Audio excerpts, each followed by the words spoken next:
Et voilà, c'est parti. Bonsoir tout le monde. Bonjour pour nos amis québécois et d'ailleurs qui sont sur d'autres fuseaux horaires. J'espère que vous m'entendez. Ça fait très longtemps que j'ai plus fait de space. J'espère que je me souviens de tout. Donc voilà, si vous m'entendez, c'est le moment de me le signaler en m'envoyant un petit emoji. Voilà, ça serait sympa pour pas que je me mette à parler dans le vide pendant environ 25 minutes avant de me rendre compte que je parle dans le vide. Electroc, merci. Nour, merci. Ok, vous m'entendez? Bon voilà, donc j'ai décidé que voilà, ça faisait un petit moment qu'on ne s'était pas parlé ici. Je suis extrêmement pris par la chute sur YouTube. Si vous n'êtes pas encore abonné à la chaîne, faites-le. On a des émissions plusieurs fois par semaine, dont hier une émission assez épique où pendant plusieurs heures on a vécu en direct ce qui se passait au Colorado, à la on va en parler, la Cour suprême du Colorado qui étudiait la demande de disqualifier Donald Trump en 2024. Lundi, par exemple, soyez au rendez-vous, on aura une émission complète, minute par minute, à New York, où Trump, dans son procès pour fraude, va devoir venir témoigner. C'est le dernier témoin. Le procès se termine. Il est déjà reconnu coupable pour fraude. Il fait face à une euh, risque d'amende de 250 millions de dollars, la liquidation judiciaire de la Trump Org et l'interdiction de faire des affaires, d'avoir des relations commerciales avec des banques à New York, donc la chute de l'empire financier. Il y a aussi la Floride, il y a aussi la Géorgie, il y a Washington avec le procès fédéral et aujourd'hui la demande de Trump, qui n'est pas une surprise, la demande de Trump de arrêter la procédure. Le procès est prévu pour le 4 mars prochain, la veille du Super Tuesday. Super Tuesday, c'est le grand rendez-vous électoral américain des primaires, et donc la veille, et il donc a lancé une énorme procédure qu'il a construite pendant des mois. C'est pas une surprise, on est arrivé à ça maintenant. Une procédure pour lui permettre de faire repousser son procès. Je vous l'ai écrit plusieurs fois, toute la stratégie de Trump, que ce soit en Géorgie, que ce soit en Floride ou que ce soit à Washington, et de repousser ces procès. Ce qu'on a appris ces derniers mois en suivant les instructions, en lisant toutes les requêtes, les appels qui ont été déposés, c'est que Trump a une seule stratégie et qui est la même de partout, c'est que il ne peut pas se défendre par rapport au dossier, que les preuves sont trop accablantes. Et donc, sa seule option, c'est de repousser ça après l'élection, parce que, évidemment, c'est sa seule carte, c'est d'être élu, hein. Trump est candidat pour ne pas aller en prison. C'est c'est la seule chose. Donc, c'est sa seule motivation. C'est son seul programme aujourd'hui. Bon, après, il a des idées. Évidemment, s'il est en place, il a une vision euh, euh, assez autoritaire de ce qu'il veut transformer aux États-Unis avec une mise en place de, oui, on peut utiliser le mot de dictature, mais avant ça, sa seule priorité, son seul programme, c'est lui. D'ailleurs, on le voit lorsque on écoute ses, ses meetings politiques, la partie programme est limitée à quelques minutes, sinon il ne parle que de lui, que de ses ennuis judiciaires, que de la manière dont il est poursuivi et persécuté par la terre entière, à peu près.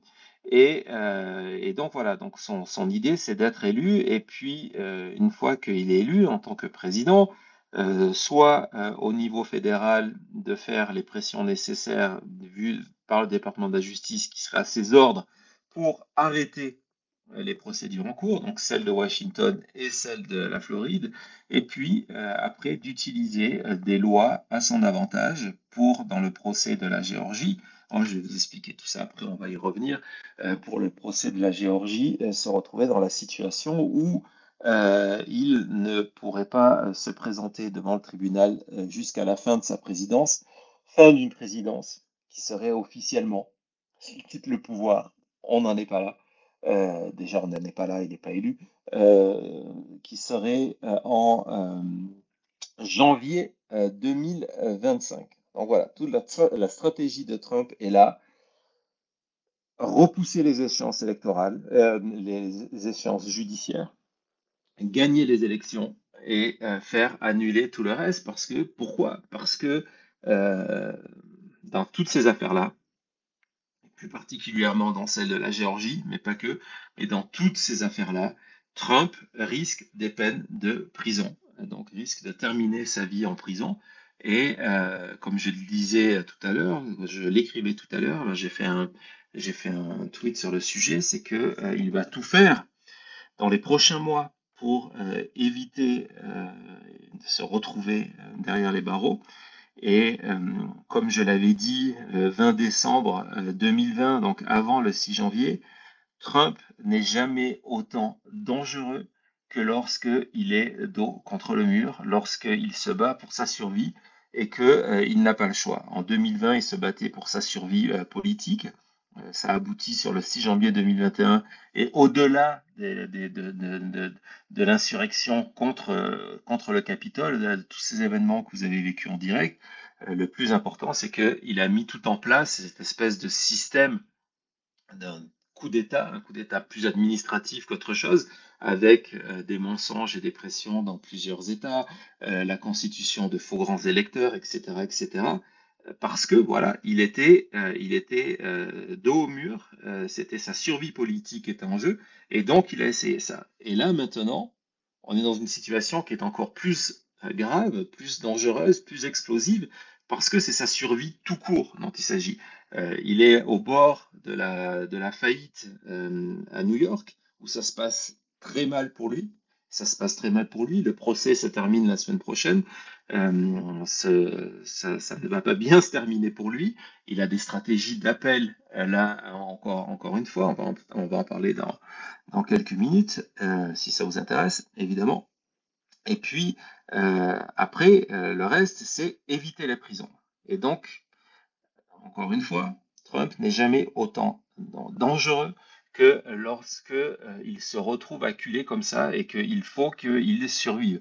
Et c'est pour ça qu'on peut voir arriver les prochains mois. Ça fait 2 ans que je vous dis que la campagne 2024 sera la pire de l'histoire des États-Unis. Ce qu'on voit en ce moment, c'est un petit échauffement. Les références à Hitler, tout ça, c'est qu'un petit échauffement. On va aller sur du pire. Dans ces meetings depuis une semaine, Trump a introduit un nouveau concept. C'est la même manière dont il avait travaillé sur le 6 janvier et sur l'histoire de l'élection volée. Il ne s'est pas levé un matin en disant à ses électeurs, on a volé l'élection. Il faut préparer l'électorat à ça pour qu'il accepte cette vérité. Et donc, il avait commencé un an avant même si c'est un thème qui date bien avant de ça chez lui, mais un an avant, il avait commencé à préparer son électorat sur l'idée que s'il ne gagnait pas l'élection, c'était qu'on lui avait volé l'élection. Et que il avait dit qu'il ne reconnaîtrait pas le résultat. Le seul résultat qu'il reconnaîtrait, c'est une victoire. Et donc, il a préparé l'opinion publique et principalement ses supporters à faire ensuite tout ce qu'il a tenté pendant 2 mois parce que sa base était persuadée, convaincue d'avoir entendu pendant un an que l'élection allait être volée, était persuadée que l'élection était volée. Et donc, c'était l'idée pour pardonner ce coup d'État que Trump a tenté en 2021. Et donc là, il vient de lancer, hein, on est à 11 mois de l'élection présidentielle, il vient de lancer, depuis 1 ou 2 semaines, je l'ai entendu dans au moins 3 meetings, ouais, au moins 3 meetings, il a lancé l'idée que ces électeurs devait être présent pour venir protéger le scrutin, pour venir empêcher que les démocrates volent l'élection. C'est la projection chez Trump. Il fonctionne toujours comme ça. C'est ce qu'il souhaite, et en citant d'ailleurs des villes où il faudra que ces supporters soient massés pour empêcher le vote, qui sont principalement des communautés afro-américaines. Donc il y a cette volonté d'avoir, de mettre la pression sur les bureaux de vote, d'avoir des supporters de Trump là, pourquoi pas armés, c'est des concepts qui existent. C'est quelque chose qu'il a déjà tenté de faire en 2020. C'est passé complètement inaperçu. J'étais heureux de voir il y a 2 jours que le procureur Smith l'a noté dans une de ses requêtes où il expliquait ce qu'il allait faire à Washington, le fait que Trump avait déjà essayé ce coup-là à Détroit, à Detroit, en 2020, d'essayer de forcer, lorsque Biden est passé devant en bulletin de voix. Ce qui s'est passé, il est passé devant parce que, si vous en souvenez, en 2020, et c'était annoncé à l'avance, ce n'est pas un phénomène paranormal ni une volonté de voler l'élection. Il y avait 2 sortes, on était en plein Covid, il y avait 2 sortes de manières de voter. Il y avait le jour même, au bureau de vote, et surtout, il y avait le vote par correspondance. Et le Covid étant devenu une bataille politique entre démocrates et républicains, on savait que l'essentiel des démocrates allaient voter par correspondance, et beaucoup de républicains allaient se déplacer parce que c'est ce que Trump leur avait demandé, d'aller voter ce jour-là. Pourquoi? Parce qu'il voulait cette optique. Il avait besoin que les républicains aient voté ce jour-là pour avoir l'optique lorsque les Américains allaient se coucher le soir de l'élection. À peu près les seuls bulletins de vote qui auraient été dépouillés étaient des bulletins en sa faveur. Et que donc il voulait que les Américains aillent se coucher en se disant, voilà, Trump est réélu, ce qui permettait que le lendemain, lorsque le vote massif par correspondance arrivait, de dire, regardez, l'élection est truquée, vous êtes allé vous coucher, j'étais gagnant, vous vous levez, c'est Biden qui était gagnant. C'est ce qu'il a essayé, plus ou moins. C'était prévisible, ça a été annoncé par certains. J'en avais parlé beaucoup sur Twitter avant l'élection, qu'il allait tenter cette stratégie-là. Il a fait, et il est allé encore plus loin à Detroit. Il avait besoin absolument de gagner Detroit. Et lorsque ils se sont rendus compte que Biden était en train de passer devant, ils ont essayé de monter une opération pour venir arrêter, comme ça avait été fait en Floride en 2000, si vous en souvenez, arrêter le dépouillement et d'empêcher que Trump perde à Detroit. Donc ça c'était une volonté, et je pense que on va voir dans les prochains mois. Mais je pense que l'idée de Trump est de pousser encore plus dans cette direction-là et de créer ces moments de tension, voire de violence autour du scrutin, pour complètement enlever toute légitimité à une prochaine défaite électorale, et empêcher physiquement le processus électoral. Donc ce sont vraiment les enjeux qu'il y a aujourd'hui. Et ça, si on se permet de le dire maintenant, si je me permets de le dire, c'est parce que je suis de manière obsessionnelle, diront certains, mais de manière très précise, tout ce qui se passe à la fois au niveau des élections, mais des nombreux procès de Trump, et pour l'observateur que je suis, hein, Trump, j'ai commencé à suivre son premier meeting de campagne que je suis allé voir, était à Las Vegas en 2015. Hein, il n'était même pas favori des républicains à ce moment-là. Donc c'est un personnage dont je suis le parcours bien avant. Je vais vous expliquer pourquoi je suis le parcours de Trump bien avant. C'est que lorsque je vivais à Dallas, j'avais un groupe d'amis avec qui je jouais au basket quasiment tous les jours pour la pause déjeuner. et la plupart d'entre eux travaillaient dans la finance. Certains venaient de New York, de Wall Street, et ils avaient une espèce de fascination de Donald Trump. Moi, venant d'Europe, Donald Trump, ça m'intéressait pas trop. Et eux ne rataient absolument pas toutes les semaines The Apprentice, etc. Et ce sont eux qui m'ont un petit peu introduit au personnage et que j'ai vu qu'il y avait cette espèce de fascination pour le personnage. C'est pour ça qu'en 2015, lorsqu'il est venu à Vegas, au début de sa campagne, je me suis dit, bah tiens, il faut aller mesurer moi-même, de mes yeux, de mes oreilles, euh, son impact, et qui sont les gens qui sont là, au-delà du discours de Trump. Donc, j'ai commencé en 2015. J'ai accéléré tout ça depuis 2020. J'ai ce podcast qui s'appelle La Chute depuis 2020.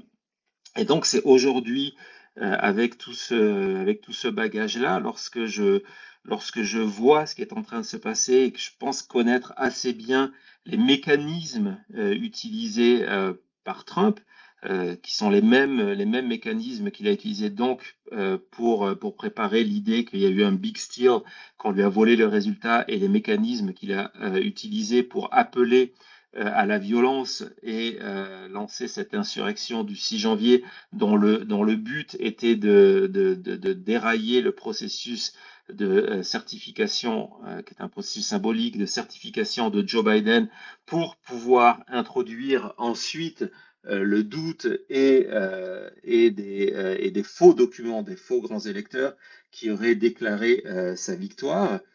Il y a eu toute une mécanique pour arriver là. Ça ne s'est pas construit une journée. Il y a eu des éléments de langage qui ont été utilisés, qui ont été répétés, qui ont été amplifiés, qui ont été repris par tous les alliés de Trump sur les réseaux sociaux pour que la foule soit manipulée. On n'entraîne pas comme ça plusieurs milliers de personnes à s'attaquer à un bâtiment public, à se battre avec des policiers. Il faut que les gens soient conditionnés. Et là, en ce moment, Trump, depuis quelques semaines, commence à conditionner son électorat, sa base, sur la nécessité d'être physiquement dans les bureaux de vote et d'avoir toujours cette mission. Ça, c'est un thème très fort à Trump, d'avoir cette mission de défendre les États-Unis qui sont en train de disparaître, hein, le Make America Great Again, mais de défendre, soi-disant, les bases du pays qui sont attaquées par à la fois la culture woke et etc. etc. Et donc ça c'est important. C'est quelque chose qu'il a fait déjà en janvier dernier. Lorsqu'on réécoute, c'est vraiment, avec le recul, c'est un exercice que je vous conseille, c'est de réentendre le discours de Trump au matin du 6 janvier, lorsqu'il est sur la place Ellipse, donc qui est à quelques centaines de mètres du Capitole, où il va demander à la foule d'avancer sur le Capitole, de voir comment il place cette mission qu'il est en train de leur donner, parce qu'il s'agit d'une mission sous des réflexes c'est 1776 à nouveau, c'est votre devoir de patriote américain, et comme il se retrouve face à une base qui justement s'estime être, c'est un autre débat s'ils le sont ou pas, mais estime être des patriotes et estime que voter pour Trump et de permettre à l'Amérique de continuer sa destinée de première nation au monde. Évidemment, ce sont des thèmes qui portent, et d'ailleurs, c'était des thèmes qui étaient présents les jours et les semaines qui ont précédé le 6 janvier, du fait qu'il fallait aller se battre pour sauver le pays. Alors ce discours, c'est intéressant parce que ce discours, il est au cœur actuellement des procédures de la section 3 du 14e amendement. Alors, la section 3 du 14e amendement, c'est cette ligne de la Constitution qui interdit à n'importe quel officier, serviteur du gouvernement américain de pouvoir se représenter à une élection s'il a pris part à une insurrection. Donc en ce moment, il y a un débat de savoir si le 6 janvier était une insurrection au sens écrit, lorsque le texte a été écrit en 1865, je crois, donc il y a 150 ans presque, et donc si le 6 janvier était bien une insurrection, et il commence à y avoir une unanimité, c'est très intéressant, une unanimité judiciaire sur le fait que effectivement Trump a incité à une insurrection le 6 janvier pour ralentir et perturber le processus de la passation de pouvoir. Et au-delà de ça, est-ce que Trump, en tant que président, est soumis à cette loi-là? Donc, il y a tout un débat sur la définition du mot officer, savoir si cette loi s'adresse à tout le monde, y compris le président des États-Unis, ou euh, à, à tout le monde, sauf le président des États-Unis. Et donc ce discours est au centre de la démarche actuelle. Hier, sur la chute, nous avons vécu, vous pouvez aller le voir, les émissions sont gratuitement en rediffusion sur la chaîne YouTube. Je vous posterai tout à l'heure l'adresse sur mon feed X, même si Monsieur Elon Musk n'aime pas du tout lorsqu'on poste des adresses qui vous envoient en dehors de l'app et donc limite la visibilité des tweets qui ont une adresse vers l'extérieur. Il faut savoir, c'est comme ça que ça se passe. Et, euh, et donc hier, ça a été au centre de la discussion, y compris, ce qui est assez rare, on était devant la Cour suprême du Colorado, où il y a un dossier qui est extrêmement avancé. Le Colorado est le seul État où il y a eu un procès pendant une semaine avec présence d'experts, de témoins des deux parties, et à la fin, une magistrate qui a estimé que oui, Donald Trump était responsable d'une insurrection, oui, il avait incité à la violence par son discours, mais non, la loi ne le concernait pas. C'était une victoire ou une défaite à moitié selon votre camp. Et ce qui était intéressant, c'est que donc hier, le cas est monté jusqu'à la Cour suprême du Colorado, qui est la plus haute instance de l'État. La prochaine étape, et il y aura une prochaine étape, sera la Cour suprême des États-Unis. Et c'est formidable que l'on croit ou pas à la nécessité d'appliquer cette loi de disqualification contre Trump, et qui aurait pu être contre n'importe quel élu. Hein. C'est pas une loi qui a été taillée pour Trump. C'est une loi qui existe, qui au départ était pour empêcher que des anciens membres des forces confédérées, donc du Sud, on est à la sortie de la guerre de sécession, se retrouvent au pouvoir et organisent des coups d'État. Donc c'est un mécanisme de protection de la démocratie américaine. Et aujourd'hui, moi je trouve que c'est formidable que la question de l'utilisation de ce mécanisme de protection de la démocratie américaine aille jusqu'à la Cour suprême et que la Cour suprême décide une fois pour toutes, qui est concerné par cette loi. Il faut des fois sortir du cadre politique, il faut des fois sortir du cadre de préférence pour tel ou tel candidat et se dire qu'il y a sur cette question-là une espèce de flou juridique parce qu'on essaye d'interpréter en 2023 des textes qui ont été écrits dans les années 1860 et qui ne sont pas d'une précision absolue. Donc on en est là à étudier les différentes versions dans les brouillons, etc., etc. Mais donc c'est important de clarifier ce texte-là parce que c'est un texte qui, au-delà du cas de Trump, va de la protection de la démocratie américaine et va toucher encore plus loin. Ça a été vraiment pour les spectateurs qui étaient là hier avec moi sur YouTube en direct, lorsqu'on a pu, parce que c'était formidable, c'est qu'on avait obtenu le lien pour pouvoir suivre en direct, en vidéo, ces débats-là. Une des révélations qu'on s'est rendu compte que, au-delà de la question de la disqualification de Trump, on est dans un système aujourd'hui où se pose la question du pouvoir présidentiel. Est-ce qu'un président des États-Unis a le droit de tout faire et du coup, comme il est président, ne peut pas être poursuivi par, par la justice après. C'est aujourd'hui, il faut le savoir, la ligne de défense de Trump, qui dans le côté le plus ridicule, hein, ça a été évoqué par un des juges de la Cour suprême du Colorado hier, ferait que par exemple un Obama ou un George Bush déciderait de dire, bah, tiens, la loi la loi est normalement, on n'a pas le droit de se présenter plus que 2 fois, mais on va le faire, on va aller contre la loi, on ne sera pas poursuivi après, donc on va être candidat à l'élection présidentielle. Ou alors, au-delà de Trump, le risque pourrait être, par exemple, que en janvier 2025, après les élections donc, de novembre 2024, Biden, qui est en place, dise, ben non, je ne reconnais pas ma défaite et je reste en place, j'incite à une insurrection, on ne peut pas venir me poursuivre. Donc le débat de la section 3 du 14e amendement, et c'est pour ça que je regrette souvent la manière dont il est traité, principalement dans les médias français et sur les quelques comptes francophones qui traitent avec plus ou moins de talent des questions américaines, que ce débat n'ait pas plus de place parce qu'il est au cœur du pouvoir des États-Unis. Et donc, je suis ravi de savoir que grâce à la procédure du Colorado, quoi qu'il arrive à la Cour suprême du Colorado, qui doit donner son avis normalement d'ici la fin de l'année, donc très rapidement, euh, ces questions-là vont être traitées à la Cour suprême parce que c'est extrêmement important que les États-Unis essayent de protéger leur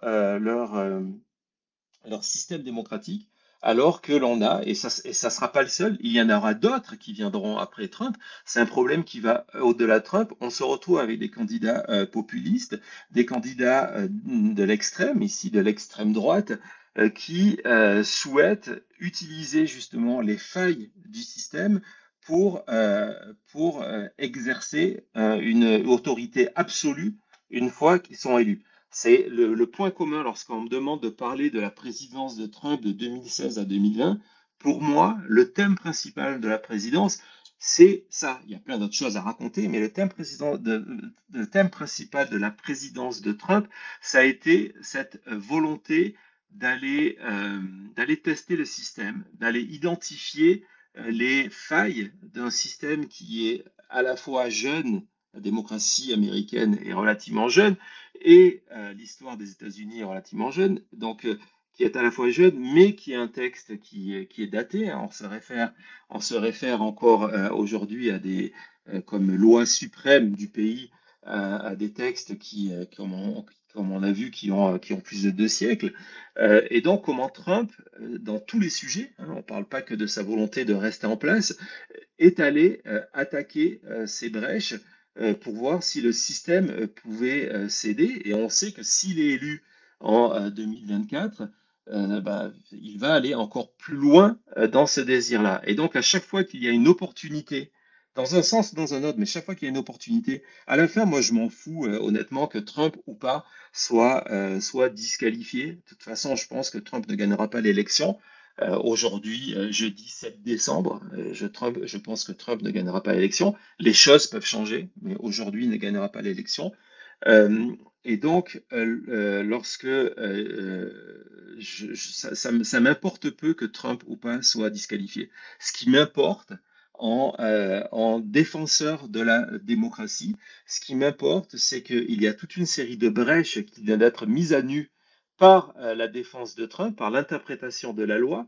Hier, la plaidoirie de son avocat, la première partie surtout, était extrêmement intéressante parce qu'ils ont justement identifié des moments où la loi n'est pas assez précise pour permettre de prendre une décision ferme de oui ou de non. Oui, il a ce pouvoir, non, il n'a pas ce pouvoir, parce que la phrase n'est pas suffisamment complète. On en est là, on est dans par moment, c'est même assez fou d'entendre les magistrats. On est vraiment dans de l'étude du mot, sémantologie. Donc, il y a vraiment cet aspect-là. Et donc, pour moi, c'est essentiel maintenant que ces problèmes-là ont été mis à nu, que la justice aille colmater cette brèche-là. Parce que, au-delà de Trump, sinon, elle sera utilisée plus tard par n'importe quel apprenti dictateur. C'est pas la seule, il y en a plein. Hein. Lorsqu'on regarde le système, ce qu'on appelle le collège électoral américain, le système électoral, il y a de multiples failles qui peuvent être utilisées. J'ai souvent dit dans toutes les émissions que j'ai fait depuis 2020 que la Constitution, le système américain avait prévu beaucoup de choses, mais n'avait pas prévu Donald Trump, ou en tout cas n'a pas prévu quelqu'un qui a cette volonté. Tout ce qui est, par exemple, en termes de passation de pouvoir, il y a un calendrier très précis, un calendrier électoral avec des dates très précises, des étapes de certification du vote, de prise de pouvoir, etc. Mais, par exemple, la Constitution n'a pas prévu le cas d'un président qui refuse de quitter la Maison-Blanche. On sait qu'elle n'a pas prévu le cas d'un président qui ne reconnaît pas sa défaite. Trump n'a jamais reconnu ça. Il a quitté la Maison-Blanche. Hein. Je dis ça s'il y a des amateurs de QAnon qui nous écoutent et qui estiment qu'en fait, parce que c'est des choses qui se disent, que Biden est là en poste d'une manière symbolique, ou c'est peut-être un robot ou un clone, on ne sait pas trop, et que le véritable pouvoir est toujours exercé par Trump, que ça reste le vrai président des États-Unis. Fin de la petite parenthèse. Merci. Bonjour monsieur. Bonsoir monsieur Maître Eolas. On en est à ces délires-là par moment, mais il n'y avait pas prévu, par exemple, le fait que le président ne reconnaît pas sa défaite. Et donc, il y a plein de questions qui se sont posées en 2020 sur les pouvoirs des États et sur la beauté. La beauté, c'est un petit peu ironique. La beauté de ce qui s'est passé en 2020, c'est que Trump et ses associés, parce qu'il n'était pas seul, bien évidemment, les personnes qui l'ont conseillé, ont mis en place un schéma qui n'a pas fonctionné parce qu'il y a une ou deux personnes qui ont refusé de se prêter au jeu, mais qui aurait pu fonctionner.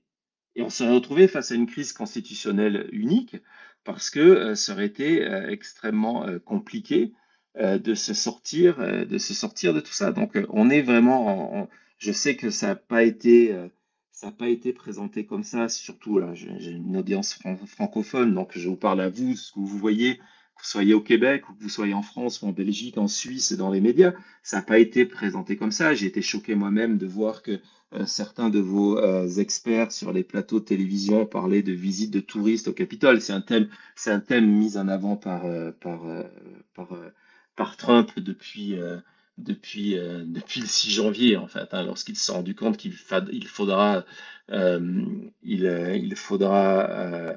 euh, il faudra gérer le fait qu'il y a eu le 6 janvier. Je voulais vous parler, en parlant du 6 janvier, j'avais sorti des chiffres justement, en parlant de touristes. C'est des chiffres que je comptais citer samedi dans notre émission de la chute, donc je vais le faire là maintenant. Spoiler alert, hein, si vous allez regarder l'émission de samedi, on a une émission très sympa samedi consacrée à la chute de Rudy Giuliani, qui va se retrouver aussi en procès très rapidement à partir de la semaine prochaine, en fait dans le cadre de ces opérations de diffamation, une histoire vraiment humainement terrible, où il a essayé de détruire la vie de deux employés des bureaux électoraux à Fulton County en Géorgie, qui étaient une mère et une fille, Ruby Freeman et Shay Moss, et elles ont vécu l'enfer, hein, obligées de quitter leur domicile au milieu de la nuit, poursuivies, harcelées, physiquement en danger, sous protection du FBI. Tout ça parce qu'elles ont été choisies par Trump et Giuliani comme des cibles de soi-disant magouille électorale en Géorgie. Et Giuliani a été condamné, a été reconnu coupable de tout ça, et à partir de la semaine prochaine, débute à Washington son procès pour déterminer le montant des dommages et intérêts qu'il doit payer à cette famille-là. Et quoi qu'il arrive, donc c'est déjà un procès qui s'est très mal démarré. Giuliani a refusé de participer à ce qu'on appelle le discovery. Donc c'est toute l'étape de pré-procès où il a refusé, par exemple, de communiquer toutes les informations financières le concernant, donc sur s'il a des actions en bourse, des parts de société, tout ça, il a refusé de donner toutes ces informations-là, avec des conséquences, je raconterai ça samedi. Mais bon, en tout cas, ce procès débute. Donc samedi, on aura une chute consacrée à Rudy Giuliani, qui est passé de Mr. Mayor, le maire de New York, le 11 septembre 2001, à aujourd'hui faire des pubs pour des pantoufles et des coussins sur Internet. Donc voilà, mais donc un des chiffres que je voulais donner, je voulais justement revenir sur cette notion de touriste du 6 janvier et de prendre les statistiques officielles de ce qu'il s'est passé depuis le 6 janvier. Hein. Ce sont les chiffres officiels depuis donc il y a 35 mois que des procédures ont été en cours. Elles n'ont pas commencé hier. Elles ont commencé il y a 35 mois. Et donc, depuis le 6 janvier, il y a eu 1237 arrestations. Il y a eu 714 de ces personnes-là. Certaines personnes sont encore en fuite. Hein, quand on est touriste, on devrait avoir rien à cacher, mais certaines sont en fuite, en cavale, depuis 2 ans. Il y a des opérations, des fois, de temps en temps, il y en a qui se font arrêter. Ils sont dénoncés par leurs voisins, par leur ex-femme. Il y en a plusieurs qui ont été dénoncés par leur ex-femme. Mais bon, il y en a 1237 qui ont été arrêtés pour différents actes de violence le 6 janvier. Il y a 714 de ces 1237 qui ont préféré signer un plea deal. Un plea deal, c'est lorsque on plaide coupable en échange pour raccourcir la procédure et pour qu'elle coûte moins cher aux contribuables américains, on plaide coupable et du coup, on a des peines de prison qui sont limitées. Il y a eu 170 procès, hein, on n'en parle jamais, hein. Il y a eu 170 procès de personnes arrêtées pour actes de violence à Washington le 6 janvier et 170 personnes qui ont été, qui ont été condamnées, hein, donc reconnues coupables et qui donc ont été condamnées et font aujourd'hui de la prison ou ont déjà fait de la prison. Il y a eu des peines, il y a des peines extrêmement lourdes, des peines de plus de 20 ans de prison pour certains qui étaient membres de ces milices, Proud Boys of Keepers, donc de ces milices qui étaient sur place et qui ont mené ces opérations-là. Et ce qui est extrêmement intéressant, c'est que lorsqu'on voit les inculpations de ces 1237, il y en a quand même 444 qui sont inculpés aujourd'hui pour assaut contre la police. Donc voilà, donc juste une petite parenthèse pour l'idée de cette idée de c'était des touristes, tout ça c'était pacifiste. Tout ça, ce sont des thèmes mis en avant par Trump pour on assiste à quelque chose d'absolument unique qui moi m'intéresse en tant que je sais pas, je suis même plus journaliste, mais bon, qui m'intéresse tout court, qui est on assiste à du révisionnisme en direct. Lorsqu'on s'intéresse à la période de la Seconde Guerre mondiale, on se rend compte qu'il a fallu quelques années pour que le mouvement révisionniste s'installe et prenne de l'ampleur et remette en question les chambres de la mort et l'Holocauste. Là, on est dans un monde où tout va plus vite et dès le soir du 6 janvier, du côté des alliés de Trump, on essayait déjà de réécrire l'histoire en expliquant que les manifestants, c'était en fait des membres de l'extrême gauche antifascistes qui s'étaient déguisés en supporters de Trump, en expliquant que c'était des gens du FBI qui s'étaient déguisés à la part de Trump. Toutes sortes d'excuses pour essayer de revoir l'histoire, et c'est depuis un mouvement qui s'est amplifié et qui fonctionne plus ou moins. C'est-à-dire que on voit dans les études que le mensonge, et c'est là que c'est extrêmement grave, à force de répéter le mensonge, donc c'est vrai quand je fais un tweet dessus, on se dit ouais c'est des conneries, tout ça, c'est tellement évident que tout ça c'est bidon. Mais lorsque c'est répété et amplifié, lorsque vous avez une chaîne comme Fox News, par exemple, qui est ce qu'on appelle une chambre d'écho et qui, 7 jours sur 7, 24 heures sur 24, répète ces éléments de langage et de propagande, le mensonge s'installe. et le mensonge s'est installé et est venu empoisonner une partie de l'esprit des Américains. Donc voilà, on assiste à une volonté en direct de réviser, de revoir, de réécrire l'histoire pour permettre à Trump d'être réélu en 2024. Voilà, j'ai beaucoup parlé, beaucoup trop d'ailleurs, j'espère que c'était quand même un petit peu intéressant. Euh, c'est le principe du space, hein, ça fait longtemps, mais je voulais vous donner la parole avec les précautions d'usage. Précautions d'usage, c'est que si vous êtes un troll, si vous êtes là pour prendre en otage la plateforme que je vous offre pour venir balancer votre propagande habituelle, ben, je vais faire exactement là ce que je fais lorsque vous venez le faire dans mes commentaires, je vous bloque. D'accord? Donc voilà, sinon, à part ça, évidemment, le dialogue est bienvenu, les questions sont bienvenues. Donc je vais prendre ce premier appel. Donc voilà. Hop, on appuie là. C'est parti.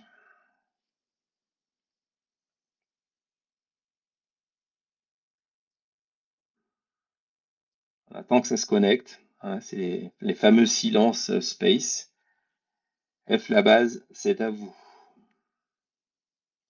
Vous êtes connecté, il faut simplement appuyer sur le micro une fois, deux fois, trois fois. Non, plus parler. Bon, ben, ok, on ne parlera plus. Hop, voilà. Bon, en tout cas, si vous voulez, vous connaissez le système, si vous voulez parler, demander à intervenir, c'est aussi l'intérêt de faire ces spaces-là. Ça change un petit peu de mes émissions YouTube, ou même si je prends des questions du chat, on a un chat très dynamique, même si je prends des questions du chat, là c'est différent, ça vous permet d'intervenir en direct et de donner vos avis, vos analyses, et puis de prendre vos questions. Donc, si ce n'est pas le cas tout de suite, je vais vous parler un petit peu de ce qui est en train de se jouer à Sille. Voilà, on a quelqu'un, vous voyez, on a Jean-Bernard Barbier. Ça se connecte. On va y arriver. On va y arriver. C'est toujours dur au lancement. Jean-Bernard, c'est à vous. Il faut appuyer sur le bouton du micro, l'icône du micro. Jean-Bernard. Oui, Euh, bonjour, vous m'entendez oui, bien? je- parfaitement. Oui, Merci. je voulais vous féliciter pour votre contenu, c'est super intéressant. J'ai découvert votre chaîne Merci. Twitter il y a quelques jours et c'est vraiment très qualitatif. Bravo à vous.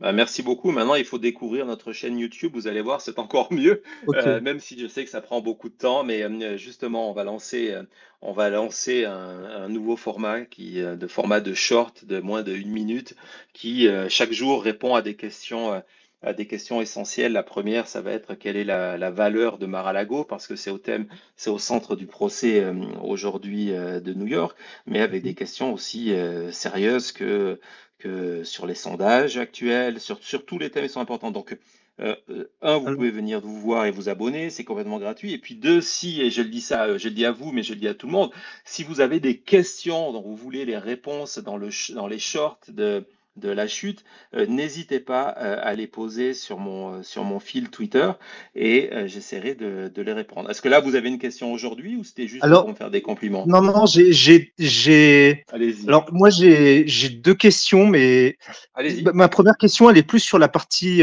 politique, plus que Ouais. judiciaire. Par rapport à Trump, c'est imaginons que Trump, il est hors jeu, c'est-à-dire il est condamné et il a pas possibilité de se représenter. Est-ce qu'il y a un Mhm, monde où le candidat démocrate Biden, il renonce à briguer un nouveau mandat et puis à la dernière minute, les démocrates se positionnent sur un candidat plus jeune et plus entre guillemets sexy. Donc c'est une question un peu plus politique. Je ne sais pas si mhm. Ouais, bien sûr, bien vous sûr, avez bien une sûr, bien sûr. opinion là-dessus. Et Bien puis ma sûr. deuxième question, c'est moi je m'intéresse beaucoup au conflit sur l'Ukraine. Mhm. Et alors à nouveau, c'est pas directement lié à Trump, mais Mais ça l'est un peu. est-ce qu'il y a un peu de l'espoir? Bon, moi, je suis très pro-ukrainien, hein, bon, je me cache pas, Mhm. mais est-ce qu'il y a un peu d'espoir malgré tout que la situation se débloque par rapport au blocage des républicains pour les Ouais. fonds pour soutenir la guerre, quoi. Voilà, c'est ça mes deux Ouais. questions. Très bien, c'est une question intéressante. Je vais y répondre. Ne partez pas. Je coupe votre micro pendant que je réponds, Oui, sinon bien il y a sûr. un écho. Mais après, je vous rends la parole si vous voulez des éclaircissements supplémentaires. D'accord? Oui. Sur l'Ukraine, bah, c'est un point intéressant parce que justement hier, et ça a été une surprise, même si encore une fois on voyait venir, parce que finalement cette question, même si elle n'est pas sur Trump, elle l'est aussi parce que l'Ukraine est un thème de campagne extrêmement important de la branche MAGA qui s'oppose pour diverses raisons à toute aide militaire à l'Ukraine. Diverses raisons, c'est que MAGA est positionné très clairement du côté de la propagande Poutine. C'est évident lorsqu'on va suivre les discours de personnalités comme Marjorie Taylor Greene ou même un Tucker Carlson. En fait, ce sont des chambres d'écho, encore une fois, aux États-Unis de la propagande russe.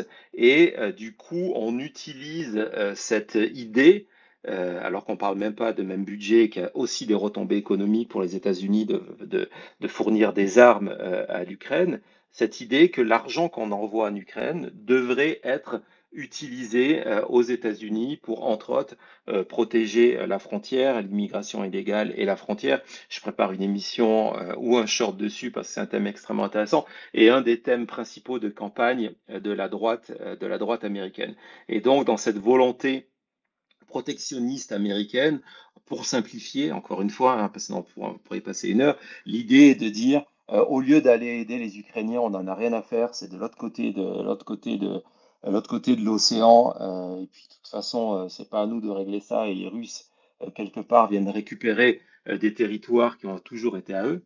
Encore une fois, c'est pas ce que je pense moi, hein, je répète, je résume cette pensée-là. Au lieu de faire ça, cet argent, on doit l'utiliser aux États-Unis pour nous protéger d'une invasion, encore une fois, je cite les points de vue, massive d'immigrés du monde entier via la frontière entre l'Amérique et entre les États-Unis et le Mexique. Et donc, vu que c'est devenu un enjeu électoral extrêmement important, on savait que l'idée d'aider l'Ukraine poserait de plus en plus problème, que il y a une majorité, aujourd'hui c'est une majorité MAGA qui contrôle par exemple la Chambre des représentants. Il y a deux chambres au Congrès américain, la Chambre des représentants et le Sénat. La Chambre des représentants est opposée depuis un certain temps à continuer à aider l'Ukraine. Et hier, le Sénat, qui pour l'instant a été plutôt un moteur pour continuer à aider l'Ukraine, s'est opposé pour la première fois à un plan d'aide qui non seulement venait aider l'Ukraine, mais aussi venait aider Israël et venait aider Taïwan. Ce sont des mauvaises nouvelles, ça c'est certain. Est-ce que ce sont des mauvaises nouvelles qui vont rester? Je ne pense pas. Je pense que c'est aussi une stratégie de négociation au Sénat et que en bout de course, le Sénat votera une aide à l'Ukraine. Je pense peut-être même d'ici la fin de l'année, avant Noël. Donc ça, c'est plutôt bien. La question de la Chambre des représentants est plus compliquée. Et là, on est vraiment dans la politique à 100% parce que les républicains ont perdu un élu il y a 15 jours, il y a 10 jours, en excluant George Santos, le gars qui racontait tout et n'importe quoi et qui en plus volait l'argent de ses électeurs pour son enrichissement personnel. Donc, ils ont perdu cette voix de majorité. Hier, Kevin McCarthy, l'ancien speaker qui a été viré par son propre camp, a annoncé qu'il prenait sa retraite de la Chambre des représentants à la fin du mois. Donc, il va y avoir du coup une majorité de deux voix du côté républicain. Et donc, cette question divise énormément. Donc, est-ce que ça va passer au niveau de la Chambre des représentants? On n'y est pas encore. On va voir. La Chambre des représentants est devenue uniquement depuis 3-4 mois un, un- une arme politique, hein. Il n'y a aucune loi qui ont été passées. On est simplement dans de l'opposition politique pour essayer de préparer le retour de Trump. La prochaine étape va être de lancer un impeachment contre Biden pour essayer de donner du matériel à Trump et de dire, oh, regardez, il n'y a pas que moi qui suis inculpé, Biden l'est aussi. On en est là. Donc, ça va être très compliqué au niveau de la Chambre des représentants. Mais si le Sénat réussit, c'est la première étape. Il faut que le Sénat réussisse à se remettre d'accord et vote ce plan-là d'ici la fin de l'année. Et je crois que c'est possible. Je crois que c'est possible. On verra. Sur la question de est-ce que si Trump, alors je sais que en fait, il y a eu il y a 2 jours une déclaration de Biden lors d'un fundraising, une soirée privée où il collecte des fonds pour sa campagne, que la déclaration, à mon avis, a été sortie globalement de son contexte et amplifiée. C'est assez intéressant, elle a été plus amplifiée en France que ce qu'elle a été amplifiée aux États-Unis. C'est-à-dire qu'on en a, si je compare, moins parlé ici que ce que les médias français ont fait de cette phrase, de la possibilité que Biden ne se représenterait pas si Trump n'était pas candidat. En fait, Biden, c'est un thème, il s'en est jamais caché, qu'il est aujourd'hui le meilleur candidat pour battre Trump, que c'est pour ça qu'il a décidé de se représenter, ça et de continuer sur son programme qu'il considère être comme un succès, son programme économique. Donc, sa remarque s'inscrivait dans des choses qu'il a toujours dit. Donc, j'ai pas vraiment compris pourquoi on est allé la sortir et en faire autant de cinéma. Donc, dans la réalité, pour répondre à votre question, qu'est-ce qu'il se passerait si Trump n'était pas candidat? Est-ce que Biden se présenterait ou pas? La réalité, il y a déjà une question du camp, hein. Il y a un calendrier électoral très précis. Le Parti démocrate a une convention à la fin du mois d'août et donc doit nommer son candidat à ce moment-là. Donc changer de candidat après le mois d'août, ça ne sera pas possible. Donc il faudrait que ça se passe avant. Est-ce qu'aujourd'hui, il y a un candidat qui serait en mesure de battre un candidat républicain, que ce soit un DeSantis ou une Nikki Haley? Sincèrement, j'en suis pas certain. Un candidat, ça prend des mois à se fabriquer. Euh, Aujourd'hui, quand on regarde du côté de Gavin Newsom, qui a commencé cette étape-là, donc le premier gouverneur de la Californie, à se fabriquer comme candidat plutôt dans l'optique de 2028, euh, et quand on regarde du côté de Kamala Harris, la vice-présidente, euh, ce ne sont pas des gens qui sont bâtis pour être candidats en 2024. C'est clair, il va y avoir plus d'1 milliard de dollars de dépensés dans la campagne qui arrive.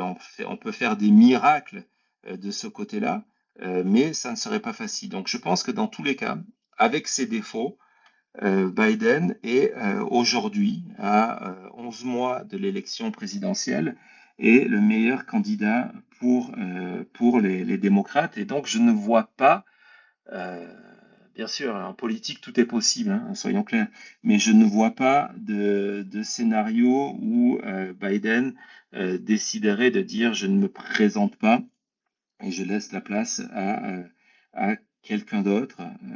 C'est quelque chose auquel je ne crois pas. Voilà, j'espère que j'ai répondu. Vous êtes toujours là, j'espère que j'ai répondu à Oui, vos oui, je suis questions. toujours là. C'était long, hein, c'était long, hein, c'était long. Non, non, non, non, je vous remercie pour la précision de vos réponses.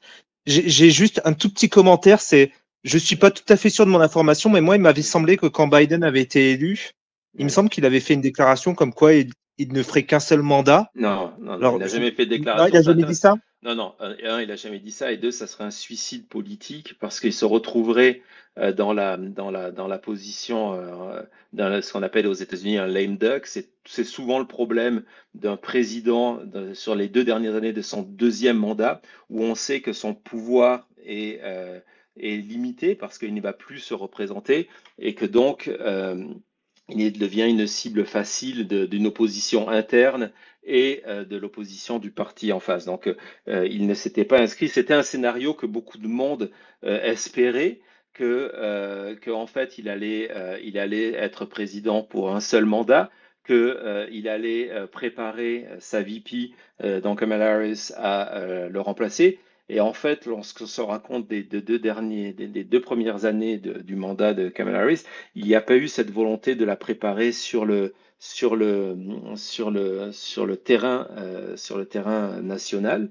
Et en plus de ça, à mon avis, elle a un handicap extrêmement fort quand, en 2016, lorsque Hillary Clinton a été choisie comme candidate pour le Parti démocrate, j'ai toujours dit et exprimé que c'était une erreur parce qu'elle avait un taux d'opinion négative relativement important. Et Kamala Harris a la même chose. Elle a un taux d'opinion négative relativement important. Quand Trump s'est lancé en politique, Trump, les gens n'avaient pas d'opinion sur lui. Il y avait des gens qui ne l'aimaient pas, des gens qui l'aimaient, mais la plupart des Américains n'avaient pas d'opinion.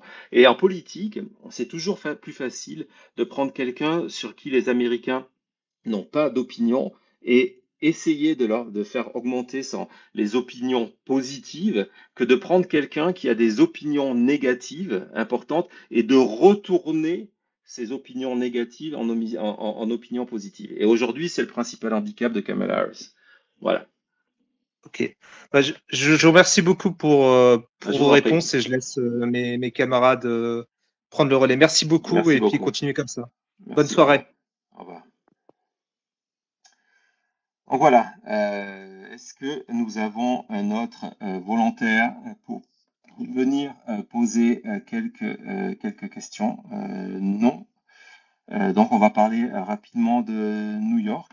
En attendant, donc si vous voulez parler, vous savez comment il faut faire. On va parler un petit peu de New York avec le procès pour fraude de Trump qui va s'achever après plus de 2 mois d'audience que j'ai suivi au quotidien. On a fait plusieurs émissions de la chute dessus sur le moment où Ivanka Trump est venu témoigner, par exemple. On a beaucoup parlé de Don Junior, de Eric, qui est devenu le petit chouchou de la communauté La Chute, depuis le jour où il a tenté d'expliquer son boulot comme étant celui qui était responsable de pour the concrete, du ciment, de la construction, comme s'il avait mis ses mains lui-même sur un chantier.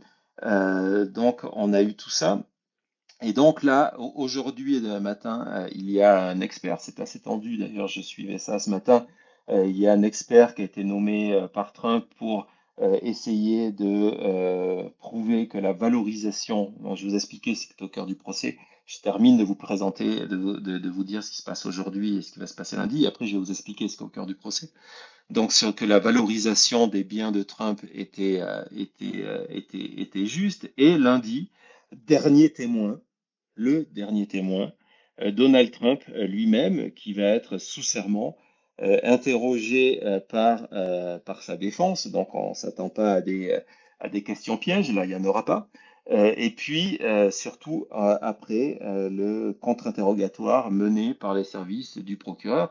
Et au-delà de ça, il y a tout un contexte qui est extrêmement intéressant, où Trump a compris que c'est un procès qu'il ne peut pas gagner au tribunal, que sa seule manière, c'est de le gagner, dans la cour de l'opinion publique, donc face à son électeur, et donc c'est pour ça qu'il est extrêmement actif à l'extérieur de la cour, lorsqu'il n'est plus sous serment, il est extrêmement actif et extrêmement agressif dans ses déclarations sur ce qui est en train de se passer, et puis il n'hésite absolument pas à mentir sur le contenu des débats, ça c'était pas une surprise, et puis il espère, encore une fois, j'ai l'impression de me répéter, mais de pouvoir faire des appels. Donc on est dans un procès civil au niveau de l'État, donc les possibilités d'appel sont plus limitées, mais il y a des possibilités pour lui d'essayer de faire escalader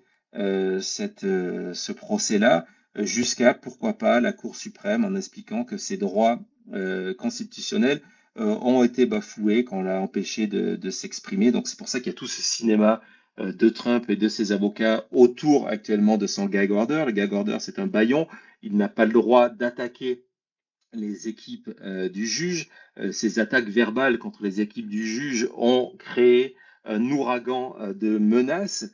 Il n'a pas le droit de faire ça. Donc lui, pourquoi il met ce gag order en avant, c'est qu'il va utiliser ce gag order comme excuse pour essayer de monter jusqu'à la Cour suprême. Pourquoi? Pas pour y gagner, parce que l'enseignement après ces 2 mois de procès, c'est que le dossier est contre Trump, mais son seul espoir, c'est encore une fois de gagner du temps, toujours repousser.